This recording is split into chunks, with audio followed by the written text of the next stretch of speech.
কখনো ফুলতলি গেলে আমার বাসায় এসো। আমার হাজবেন্ডকে দেখলে বুঝতে পারবে তোমাকে বিয়ে না করে আমি কতটা ঠিক করেছি।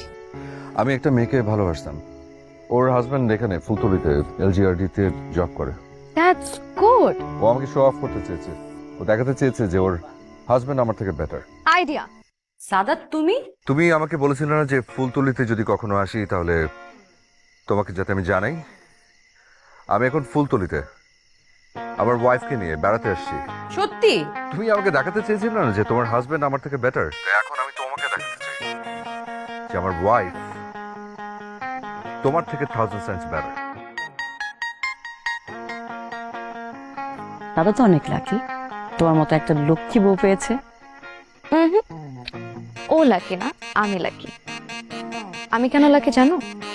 কেন? বিকজ ওর সেই গার্লফ্রেন্ড ভেরি মাচ আনলাকি।